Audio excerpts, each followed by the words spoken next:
Hey, hey, hey, musicians! Welcome to Indie Interactive, where we're talking about making great music, connecting with your audience, and growing your business. My name is Bree Noble, and I want to welcome all of you independent artists. We are going to talk today about a subject that I'm really excited about because I absolutely love the holidays. So we're going to be talking about why I think every single one of you should have a holiday CD, a holiday EP, a holiday single, one of those things to really focus around the holidays, whether we're talking about these upcoming holidays with Christmas, Thanksgiving, New Year's, all that. Some people, they focus on St. Patrick's Day because they're a Celtic band. Some people love to write love songs and they can focus on Valentine's Day. Or, I've met some artists that write an entire album about Mother's Day. So there's so many ways that you can include holiday music in your repertoire and in your available songs for sale, whether they're on CD or they are only digital songs. So that's what we're going to be talking about. I would love for you to say hi in the chat. I love to know who's here. I love to say hi to you personally. I'm really excited about this topic. It's been a couple years since I talked about holiday CDs and holiday singles, and I wanted to expand a little bit on what I talked about last time I did this, which was probably 2 years ago on the podcast. So, hey, Jesse, how's it going? Awesome to see you, Lori. Nice to see you, Joan, Marie, Molly, and a bunch of other people piling in here right now. So the first thing I want to ask you guys, first of all, do you have holiday music? Like specifically maybe Christmas, New Year's, Thanksgiving, something that's going to work for the time period coming up. If you've got some other holiday music, that's cool. You can mention that too. But I'd love to know if you guys have holiday music that is available, and is it a CD, an EP, or a single or a couple of singles? So let's get into, and I'll check in to see what you guys say in a minute, because I'd love to know how many of you guys are already taking advantage of this opportunity. So let's get into why we should have holiday music in our arsenal. So number one reason is holiday music is very familiar to people. Everybody knows a lot of it. It makes people feel really good most of the time. So it kind of puts a positive feeling in relation to you as an artist when someone hears you on a holiday song. Also, it's just music that people know, right? Even if you write original holiday music, it's subject matter that people know. It's subject matter that's familiar to them, that gives them like a warm feeling. If you write a song about Santa Claus or coming home for the holidays, or, how you love hanging out by the fire and the Christmas tree, whatever it is, even if it's not Oh Christmas Tree, even if it's not Santa Claus is coming to town, the subject matter is still super, super familiar to people, and it brings these great feelings. Now, not all of us have had great holiday experiences. I realize that, and I always need to make sure that I'm very sensitive toward the people that the holidays are difficult for. So I'm not saying that everybody loves the holidays. I'm just saying that a lot of people love the holidays, and some people love to celebrate the holidays year round. So number one is that they're familiar themes, familiar songs, especially if you put your music out online and maybe somebody really loves a certain holiday song. They might go searching for that, whether it's on iTunes, whether it's on YouTube, and they might find your version. And that will be their introduction to you as an artist. So it's like cover songs, right? Whenever we have a way to get into people's world that's, some way that's familiar to them, like your version of a cover song, holiday music is like that, whether it's original or whether it's actual cover songs. So number one, it's familiar. Number two, it's very shareable, right? Like if you've got, say your genre is, like one of the people in the Academy, her genre is rock opera, like not rock opera, but Celtic opera or metal, Celtic metal opera, right? So that is a very, very niche genre. Or maybe your genre is Christian, and there are plenty of people out there that don't want to listen to Christian music.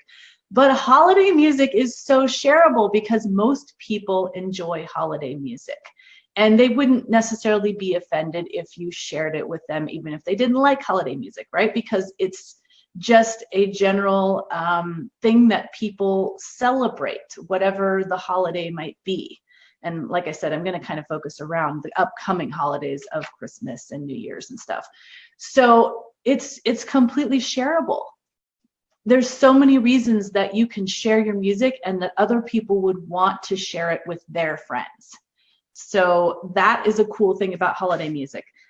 Next up, it can be great to build your list. So right around the holiday season, especially when we get into the time when it's like okay to listen to Christmas music and people aren't looking at you weird, usually right after Thanksgiving, you could use a holiday song to get people on your mailing list, because at that point, people are really focused on holiday music. They love to add new holiday music to their collection every year. Usually people are building, I know I have a big list in Amazon that I listen to every year of holiday music. And every year I like to add more because I don't want to get bored of the same music. So if you're going to give away a Christmas song during the Christmas season, that could be a great way to get people on your list, especially if it is a familiar Christmas song that people already know and they just happen to like your version of it. So that's another thing you can do, and that can easily be done with any song from a CD, EP, or the single that you have. So I'm going to jump in here actually and see what people are saying about whether they already have holiday music, because I want to kind of know and want to say hi to Annie and Tara. Hey, Tara, how's it going? Hey, Heather. I love it when you guys show up. It's so fun. Robin. So let's see what everybody's saying. So you just play your holiday music live, which is also cool. And I'll get into a little bit with that in a minute. But I think it's great to have recorded versions because there's lots of things you can do with them. Rock and roll Christmas songs. All right, Molly, I love that. I know you're a rock and roll girl. Hey, Whitney, how's it going? Good morning. Let's see what other people are saying about whether, and if you guys just jumped in, I asked a question of whether you have Christmas music and particularly whether you have recorded Christmas music. I know Tara does a ton of Christmas concerts. Like I probably can't even get a hold of her in December because she's so busy. Awesome. Yeah. So Tara, actually, I'm wondering, do you have recorded Christmas music? You probably do. So let me know, you guys, if you have even just a single that you could use, like I mentioned a minute ago, for list building, to get more fans on your email list. Just even one single you can do that with. So let's talk next about radio. So there are a lot of opportunities on radio for Christmas music. And that's because there are lots of radio stations that have specific either like Christmas shows during the season or holiday shows, for New Year's, or maybe they have a St. Patrick's Day show, or they want to play Mother's Day music during the month of May. I mean, I know women, if you guys are familiar with Women of Substance, which many of you are, we do that big time. Like we love to focus on special themes during different holiday months. And so there's a lot of opportunity to take advantage of the airwaves for that. I know in my area, there's a station that plays Christmas music 24/7 right after Thanksgiving all the way through to Christmas.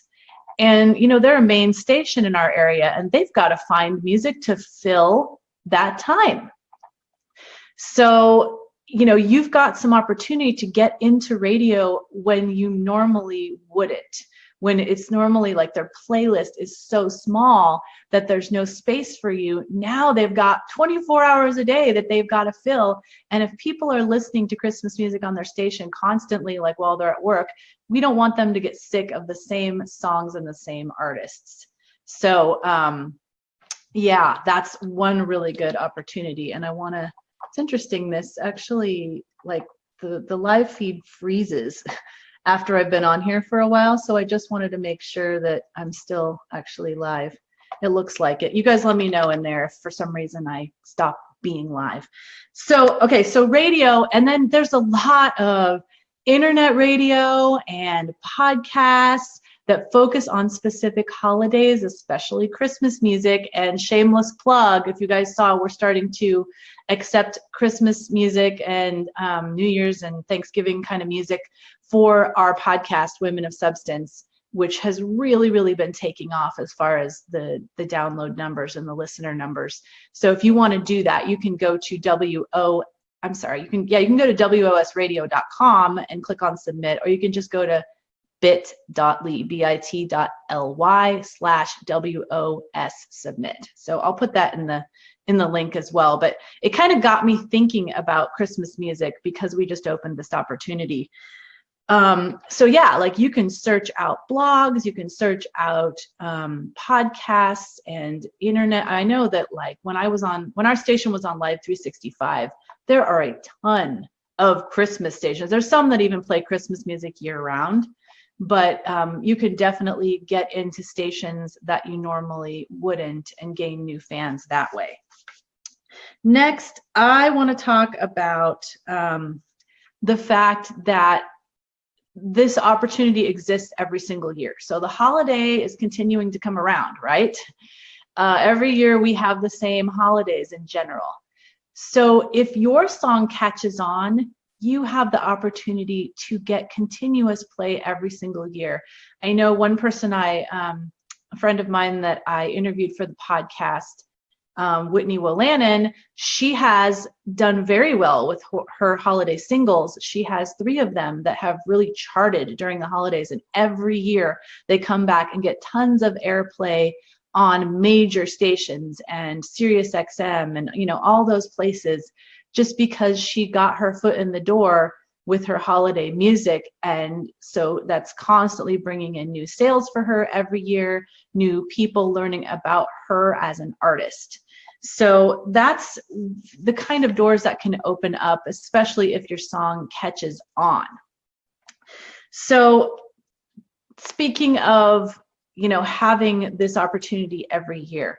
So as artists, we always need a way to stay top of mind with our fans and potential fans. And, that's why I've started kind of recommending sometimes releasing singles, because it gives us something to talk about. It makes it so like something new is happening in our career all the time, instead of like we release this album and there's all this big push around it and everybody's talking about it, and then we just like go dark for 2 years. In this age, the internet age, we need to have a reason to stay top of mind, and we need to have something to talk about. And so what's great about holiday music is you could release, number one, you could decide to release a new holiday single once a year, every year, and that would allow you to stay top of mind. Or because it's holiday music, it's almost like it's new every year. Like people are focused on the holidays. And so, I could start talking about my holiday CD again right now, and people would be excited about it, even though it was released in 2011, because to them, like, it's kind of new in a way, like it's something I haven't been talking about all year. So I always love to find things that can keep you top of mind, that you can talk about in social media that you haven't been talking about for the last 9 months. Right? So that's something really cool about holiday music. The other thing is that you can really push it for like the 3 or 4 months before the holiday, especially with Christmas. I mean, maybe not with Mother's Day, or Valentine's Day, but with Christmas songs, people totally forgive you if you're focusing on it a lot in that time period, because they're expecting that. They know that you can't like talk about Christmas music in March or in June. And so if you're talking about it a lot, they're not going to be like, oh my gosh, not this again. You know, they're going to be like, I realize that you only have this short little window to talk about Christmas music, because once Christmas happens, or even like the week before Christmas, you really aren't going to be promoting it anymore. So I think you get a little bit more leeway in how much you promote the thing, because people understand, like they're walking into the stores in October and starting to see Christmas decorations. So it's totally cool that you're talking about Christmas music. Then let's talk about gigs. You know, Tara's my gig girl. She's on here. She has gotten so many gigs in December. She's like, I can't even do anything else except do gigs, because I have a gig like almost once a day, every day, some days more than one. And so Christmas music can open up, or holiday music in general can open up those doors for gigs. I know for me, I've done a ton of like Mother's Day teas because I have songs that are appropriate for that. I always, when I was touring, had a full schedule in December. And a CD or a single can be a great door opener for that. You know, if you are wanting to get booked at Christmas, and you know, you always performed live, but if you've got this single that's online, even if it's just a single, you can send that out to people, potential venues, to show you that you're like a really serious artist and you have you know, Christmas music.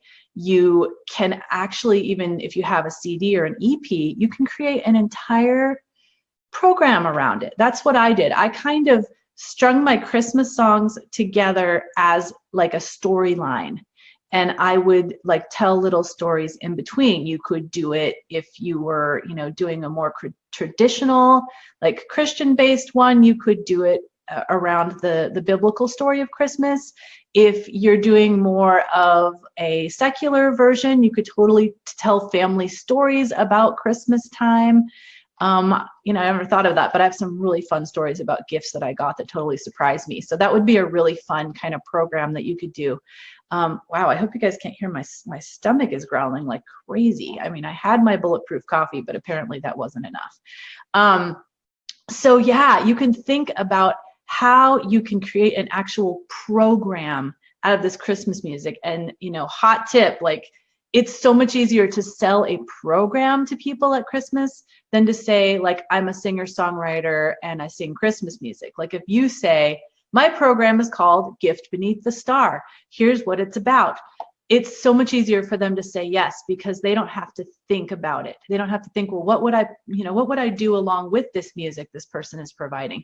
It's like a packaged program. And so many times it was easy for me to sell this to women's groups, to community events, you know, to whatever, company Christmas parties, whatever it is, because they didn't have to do anything except say yes to me. So that's another thing that you can do. Let me know, you guys. I'd love to know if you guys have a specific Christmas program that actually has a name, and that you've got a theme, and it's all like built around a particular song title or theme, or you know, stories and that kind of thing. I'd love to know that in the chat. I'm going to look through this as soon as I'm done with kind of the nuts and bolts here, and I'd love to see what you guys are doing around Christmas music and gigging.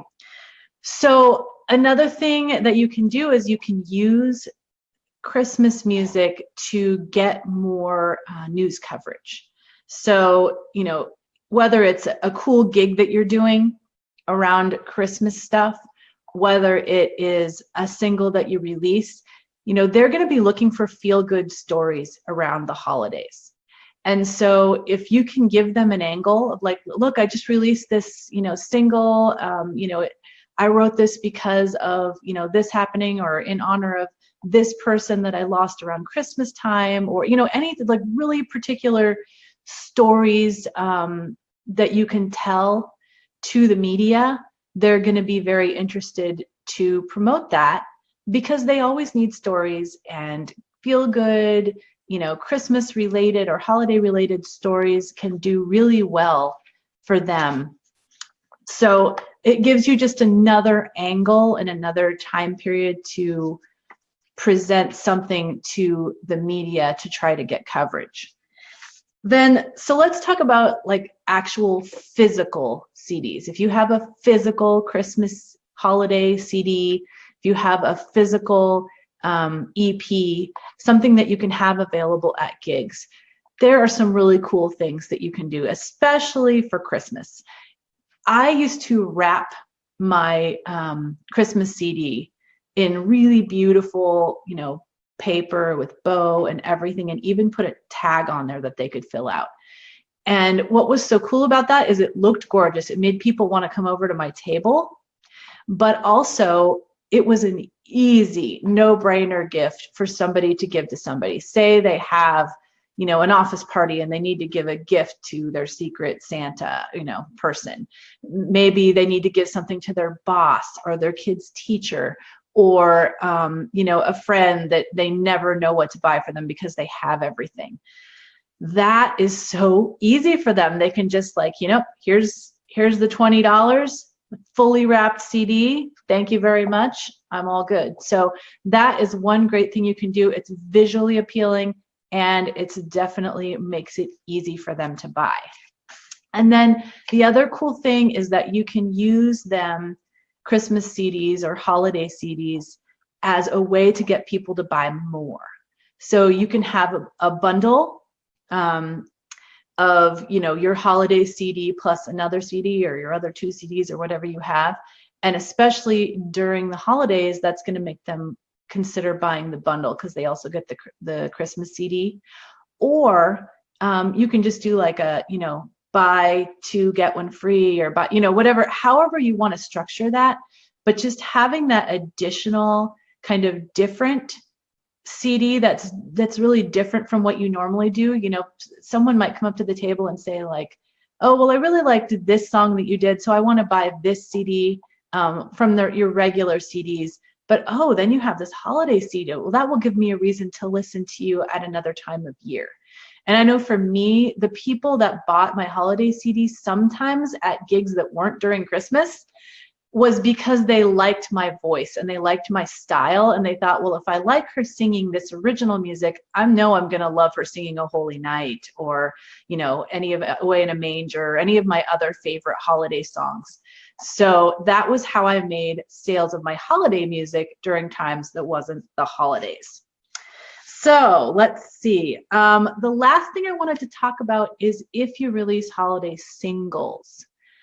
So, we just talked about how you can capitalize on physical CDs. With singles, there's some cool things that you can do because they're only digital, and you can actually take something out of your CD and make it a single and do this as well. But you could have download cards that you gave out at your gig. You could give them in exchange for an email address. You could give them away as in a contest to get people's email address. You could obviously have them for sale. That one cool thing is you could be like, well, since it's the holidays, if you buy one of my CDs, you can have a download card to download my Christmas single. So you can use it as incentives to get people to do different things. Another thing that you can do is you could give it as a gift to your email list. So say that you've got this great group of fans and you just want to do something really nice for them. You could give them just the gift of a Christmas single to really endear them to you, to build that relationship. Right after Thanksgiving, say, I'm so thankful for you. I want to give you my Christmas single for free. And it's not costing you that much to give it to them for free. Maybe some of them would have bought it, but it really would create this bond and really endear them to you because you gave them something that is valuable for free. And finally, one thing I like to do is I like to use my Christmas music and even like the whole album. If somebody does something amazing for me, if somebody gives me a really great write-up, if somebody has me on their podcast and it was an amazing opportunity, if somebody interviews me on their live show, or puts my blog post on their site, or anything really cool that's giving me a lot of great exposure and doing something super nice for me, I like to do something super nice back and give them especially if it's during the holiday period, give them my Christmas album for free.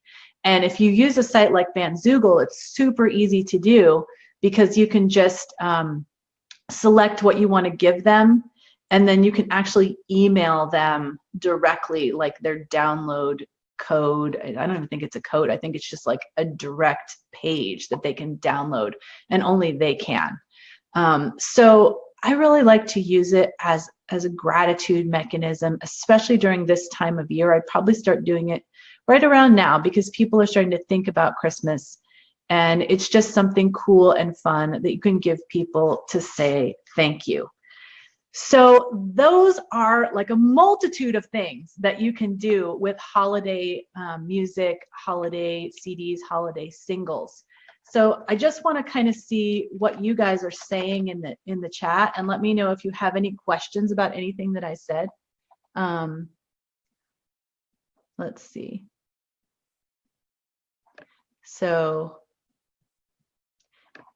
yeah. Oh, absolutely. So Tara's saying like she books a lot of places every year, and it allows her to continuously sell the same CD to new people. So if you go back to, the same places, but there's new people there, or you book a lot of new places because you have this Christmas music and you start to get known for being a holiday performer. Let's see. Awesome. So I'm kind of looking over what you guys are saying. There's a lot of great discussion in here. Yeah, I think a holiday single could be super fun, and you could even have a plan, like I'm going to do 5 holiday singles for the next 5 years or something like that. I mean, it's a long-term plan, and then create an EP out of it once you're done, and then be able to sell that. I know 5 years sounds like a long time, but I released my Christmas CD in 2011, and to me it doesn't at all feel like it's old or a long time ago. Just kind of checking in here to see if anybody else has it. Let's see.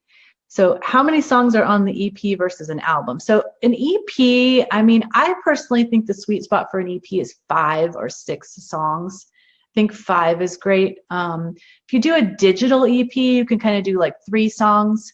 But I think for a physical EP, 5 songs, you can sell it for, at your gig, you could sell it for 10, maybe. I tend to sell CDs for a little more at gigs because people are generally willing to pay it versus buying songs online.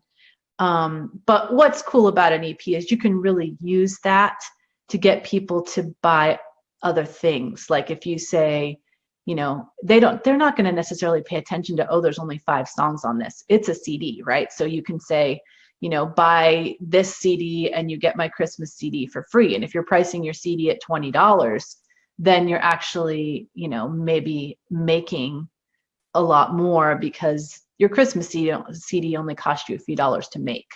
So it's a great incentive. Hey, Sarah, how's it going? You'll have to watch from the beginning so you can see all the stuff that we were talking about today. But looks great. It looks like you guys are really excited about holiday music. I realize that it's already September 20th, and it may be hard to get something going for this year, but I want to challenge you to even just do a single, just to try it out. Any of us can either jump into the studio to do something or, record something in our home studio. I recorded all of my Christmas CD in my home studio, and I mixed it and everything. I just had it mastered at Disc Makers. So it can totally be done. I did get some other people's arrangements of Christmas songs, so I didn't have to play all the instruments and stuff. And I want to recommend, there is a site called Audio Sparks, SPARX, Audio Sparks. And that is where I got a couple of my arrangements, because people maybe made a Christmas CD and they thought, well, why not make extra money by selling the arrangement that I actually had produced for me and had to pay for it. And so I found some really cool arrangements of some songs I wanted to do that I didn't have arrangements for. And it cost me like anywhere from, I think, $60 to $150 to just pay for the arrangement outright. And it's a totally original arrangement. It's not like something you can get anywhere on iTunes or something. So if you've got a song that you love that you want to record for holiday, I would go to check on sites like audiosparks.com, SPARX, and see if you can find some cool arrangements that you can use. So that even, that makes it a real no-brainer to record. All you have to do is record the vocals.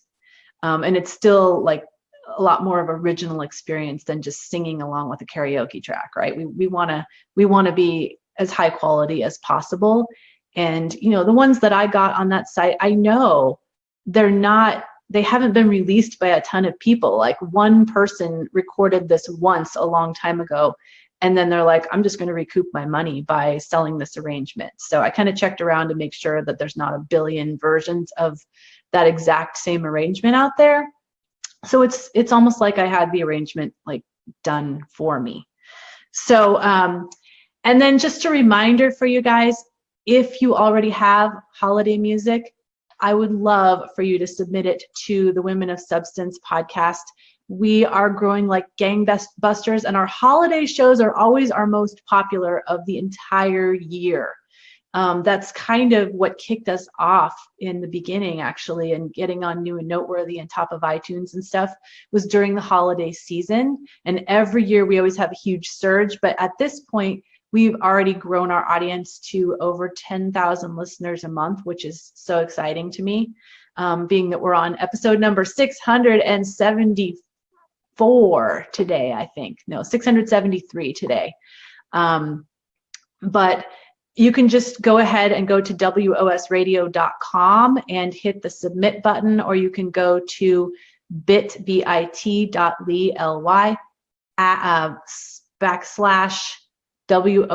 submit, and I'll stick that up in the top there. But we'll be taking submissions through November 10th. So if you want to go record something, you've got some time. You've got almost 2 months, but I just want to warn you that if you've got Christmas music that you already have, I would submit it now, because at some point I get like too many versions of X song, Oh Holy Night or whatever it is, and I can't accept anymore, because I can only play one version of that song on each episode of the podcast during December. So if you've got some great Christmas music already, I highly recommend you submit it now, so your version of those classic songs will be able to be chosen, and you won't be edged out by other people. So it's been great hanging out with you today, and I love talking about this stuff. So if anything else comes to mind, or you have any other questions about releasing holiday music, then just go back and put some comments in here. I always go back and read the comments on Indie Interactive as they come in throughout the week. And please, if you know any other musicians that you think can benefit from this info, please share this post. I would love it. Have an amazing day, and remember to always keep making great music, connecting with your audience, and growing your business. This is Bree Noble. Have an amazing day.